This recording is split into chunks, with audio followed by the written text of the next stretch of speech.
Bismillahirrahmanirrahim. Waltakum minkum ummatun yad'una ilal khairi wa ya'muruna bil ma'ruf wa yanhauna 'anil munkar. Assalamualaikum warahmatullahi wabarakatuh. Jadi memang pada sebelumnya ada 10 tempat dianjurkan kita berwudu, dan ada berapa sebat kita 5 tempat dianjurkan kita sikat gigi atau bersiwak. Dianjurkan bersiwak dalam beberapa keadaan, beberapa tempat. Ketika kita salah satunya bangun tidur, masuk rumah untuk menemui pasangan hidup kita, ketika memang sudah mulut itu berbau, itu tanpa terikat. Yang mana didahulukan? Apakah cuci berudu sampai dapat gigi baru sikat gigi, atau pada saat kita bangun tidur berudu tersendiri, sikat gigi tersendiri? Ya kan faktanya kalau kita lihat hari ini Pak, ya yakin bahwa Bapak bersikat gigi dulu kan, baru berudu. Ya, mungkin kita pada umumnya rata-rata bersikat gigi dulu, baru berudu. Ya, tapi kalau ada misalnya berudu dulu, baru sikat gigi, itu boleh. Dan bisa juga sekalian bersamaan. Pada saat membersihkan mulut itu, bisa salah satunya dengan kita bersikat gigi. Bisa dimasukkan pada saat kita memasukkan itu berkumur-kumur, sambil kita putar-putar air itu di dalam. Bisa juga masuk di situ dengan bersiwak. Bisa juga siwaknya orang Arab dahulu. Itu siwaknya orang Arab dahulu Pak, adalah pada saat sesudah berudu bersiwak. Bahkan sebelum takbir dia siwak. Sebelum takbir dia siwak. Karena siwak bukan pakai odol. Kalau Bapak mau takbir baru pakai odol, pasti bahasa masjid. Tapi kalau siwak boleh. Yang mana mudah? Yang mana mudah? Pada umumnya kita bisa lakukan karena siwata sudah diganti dengan pasta gigi. Ya, kemungkinan pada umumnya yang relevan bersihkan mulut tersendiri lebih dahulu. Ya, baru kita berudu. Insyaallah itu lebih sesuai dengan bagus. Saya kira pertanyaan tak saya. Tuh, ya, Fadal Masyada. Ya. Bangun dari tidur terkait dengan wilayah di Nabata ya. Ketika bangun, apakah hadis ini tetap mencuci tangan ketika bangun dari tidur sudah masuk dalam bagian ketika kita berudu? Iya. Atau tersendiri cuci tangan dulu baru berudu? Iya. Kalau dilihat dalam hadis Utsman tadi, itu di bagian sudah masuk. Tapi kadang kalau kita lihat hadis tersendiri tadi, tidak ada hadisnya itu, tidak ada hubungannya itu berudu, tetapi dia dicuci tangan. Ya. Maka boleh, kadang-kadang dua-duanya bisa Pak disatukan. Kadang-kadang dia bagian dari wudu, ya. Karena misalnya kita tidak cuci tangan tak dalam proses itu wudu, tetapi dicuci bukan karena wudunya, dicuci karena memang bangun dari tidurnya. Dicuci karena bangun dari tidurnya, bukan dicuci karena wudunya. Karena itu yang tegas, bahwa ketika bangun tidur kita tidak tahu, mungkin najisnya. Adapun mencuci tangan itu sunnah saja. Sunnah saja. Bisa dua-duanya Pak. Kita bisa satukan. Kalau bangun tidur sekalian kita berudu, cuci tangan. Tapi ada kadang-kadang Pak, kita cuma sekedar cuci tangan, ya, itu sebagai sunnah, bagian dari wudu. Karena mencuci tangan bukan bagian dari wudu, memang bagian dari bangun tidur. Karena itu mungkin lebih membutuhkan air. Karena memang sekarang Pak kita bicara tentang wudu, agak sedikit berbeda dengan ketika wudu ini diterapkan. Kita di sini Pak melimpah air, tapi orang di Timur Tengah Pak berharga itu air, berharga sekali itu air, karena sumber air mereka sangat terbatas. Kalau orang Indonesia itu Pak, salah satu nikmatnya itu air. Iya, kita sudah terbiasa mubazir dengan air. Karena itu pemilik hotel di Timur Tengah, dua negeri yang paling ditakuti itu kalau keborosan air, orang Indonesia. Itu kenapa ditakuti Pak? Kita sudah terbiasa pakai air itu melebihi daripada kebutuhan. Mandi saja Pak, lebih banyak. Nama mandinya Nabi itu ya beberapa mut saja Pak sudah cukup. Nabi berwudu itu sudah 1 mut sudah cukup. Ya, kita kalau berwudu lebih banyak yang kena orang. Nah, itu satu Pak. Jadi bisa kadang-kadang itu tergantung dari posisi keadaan kita insyaallah. Nah, bagus ya. Jazakallah khair. Ada yang lain? Fadal, bakwatur maki ya. Tabi.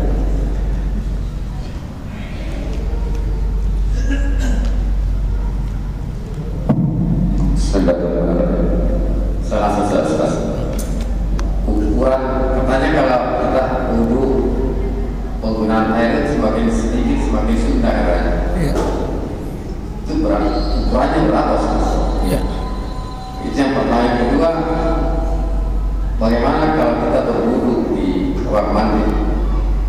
Apakah boleh atau tidak? Iya. Baik. Alhamdulillah, jazakallah khair Pak. Barakallah. Kasih 2 pertanyaan, semoga menambah keberkahan kita. Yang pertama, bagaimana hukum berwudu di kamar mandi? Ini kamar mandinya dulu modelnya apa? Ya, karena kamar mandi kita itu Pak bertingkat-tingkat dan berbeda-beda.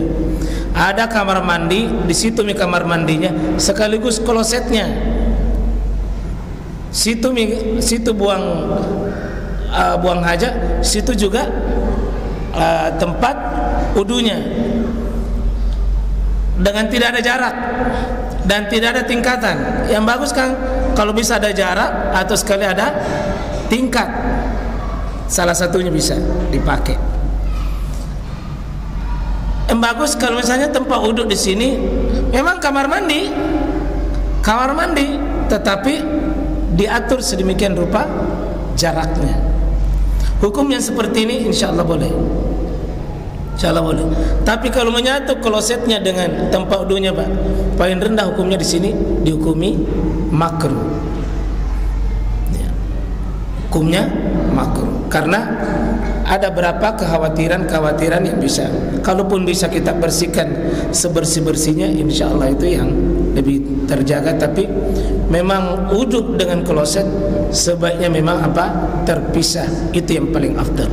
Kecuali kalau ya rata-rata kita ini rumah RSSS, rumah sangat sempit sekali, maka wudunya itu menyatu dengan klosetnya. Ya, maka satu sisi bagaimana melafazkan basmalah seperti tadi ini, katanya dia berwudu di luar, silakan. Kalau tidak Pak menyatu, maka jangan keluar basmalah di sini. Keluar basmalah di sini. Nama Allah tidak pantas di yang ada klosetnya, karena itu kotoran, tidak layak nama Allah di situ. Yang kedua, berapa jumlah ukuran air? Tidak pernah ada ketentuan secara syariat, tetapi innallaha ta'ala katabal innallaha ta'ala yuhibbul ihsan. Sungguh Allah mencintai ihsan. Apa itu ihsan? Beramal dengan sesuatu yang terbaik. Salah satunya Pak, yang kita berbuat sesuatu melampaui batas, termasuk mubazir dalam berwudu. Meskipun banyak air, tetap Pak. Meskipun banyak air, tetap berwudu dengan yang sesederhana mungkin. Karena Nabi inginkan kita berbuat yang ihsan. Ya. Paling tidak ya mengurangi itu kemubaziran dalam tumpah air begitu saja. Ini yang banyak orang tidak sadari. Berapa ukurannya tidak ada, hanya dalam bentuk praktek Nabi. Kadang-kadang itu seperti kalau bapak berwudu, kalau di Masjidil Haram Cik Nabawi itu Pak, karena tidak bisa keluar, beruduk di situ di tempat minum. Bisa tonjak beruduk di situ, tapi tidak banyak air. Karena intinya bukan banyak yang dipakai, bagaimana membasahi itu yang memang menjadi bagian daripada anggota wudu. Berapa liter, berapa kali begini, mud atau sok, itu tidak ada penyampaian, tapi sehemat mungkin berwudu itu yang paling disukai. Yang penting, yang karena hemat wudu akhirnya ada anggota wudu tidak basah. Ini terlalu kikir namanya. Ada juga memang Pak yang berwudu itu banyak sekali air nak pakai. Sampai Nabi itu mengatakan, ya, faman fa'ala dzalik, siapa yang berbuat demikian, faqad asa, dia sudah bermaksiat. Kalau melampaui batas airnya, Pak. Termasuk disiramkan tadi 1 kali wajibnya, 2 atau 3 itu sunnah. Nanti Bapak akan lihat anggota wudu itu dicuci, kadang ada 2, kadang ada 3, dan itu dua-duanya sunnah. Nanti kita akan lihat di hadis Bukhari, Muslim, ada 3 kali Pak, tapi ada 2 kali, dan itu sunnah, 2 atau 3. Wajibnya 1, sunnahnya 2 atau 3, mubazirnya 4. Mubazirnya 4. Faqad asa, sungguh dia telah bermaksiat, faqad zalama, dan telah berbuat kezaliman. Itu dari perkara wudu saja jemaah sekalian. Jadi sehemat mungkin itu yang bagus Pak. Terakhir mungkin Pak Tabe, terakhir Pak baru kita. Assalamualaikum warahmatullahi wabarakatuh. Terkait dengan wudu, biasanya kita dianjurkan sebelum tidur kita akan berwudu. Iya. Maksud ya menghindari dari godaan setan. Iya. Nah, bagaimana hubungannya dengan yang sudah berkeluarga? Ya, itu kan ada istri. Ya, ketika kita jangan berhubungan berdekatan bersama saja bisa membatalkan diri. Nah, kalau misalnya setiap malam kita berwudu sebelum tidur, hubungan suami istri ya bagaimana? Yang mana yang harus kita lakukan di sini? Iya. Apakah kita harus bersuci supaya terhindar dari godaan setan, atau tidak melakukan sesuatu yang merupakan hubungan ya rumah tangga seperti itu Ustaz. Baik, insyaallah bagus Pak. Jadi berwudu sebelum tidur itu bukan cuma yang tidak punya suami istri. Saya ulangi, yang berwudu sebelum tidur bukan cuma yang tidak punya istri, dan bukan yang tidak bisa lagi melakukan hubungan suami istri. Tetap semuanya, tetap berwudu. Nah, bagaimana kalau saya sudah berwudu baru menyentuh atau disentuh? Batalkah? Batal. Batal. Tapi berwudu ke? Pahala berwudunya sudah dapat pahala. Menyentuhnya lain tongi pahalanya. Dua nada apa? Bisa sentuhan fisik, bisa juga sentuhan memang berhubungan suami istri. Ya.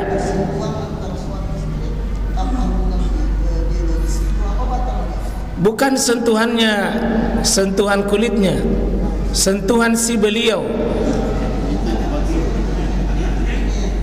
menyentuh si beliau yang terhormat dengan suami menyentuh istri si beliau, ya bagaimana ya?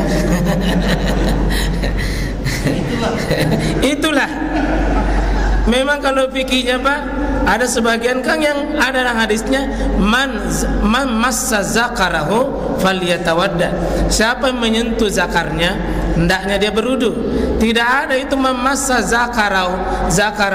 Siapa yang menyentuh pasangannya, tidak ada hadis bilang menyentuh pasangan. Jadi sebenarnya kan tidak, kalau anunya orang tidak. Cuma masalahnya kalau ada keluar dari asbab sentuhan itu batal. Sebab sentuhan karena ada rangsangan itu bisa menyebabkan keluar itu. Jadi bisa aja baku sentuh, tapi jangan ada yang keluar. Ya, ya kalau fikih begitulah Pak. Jadi bisa Pak, bisa ambil air wudu. Berwudunya di sini bukan cuma sekedar menghindari batal, tidak. Satu, bermanfaat bagi diri tak kalau berwudu baru pergi tidur, sudah mengamalkan sunnah. Ya, soal batal dan tidak batal itu urusan yang kedua. Yang ketiga, wajah kalau disentuh air baru pergi tidur Pak, akan menolong kita punya wajah itu. Kemarin kalau banyak kotorannya baru kita pergi cuci baru pergi tidur, itu sudah menolong. Kulit dengan air banyak sekali sifat-sifat yang sangat bagus.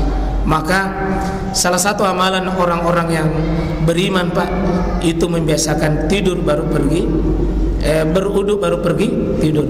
Kata Nabi SAW, man bata takhiran, siapa yang berwudu baru pergi tidur, maka akan didoakan oleh malaikat dengan doa, Allahumma ghfir lahu fa innahu bata takhiran.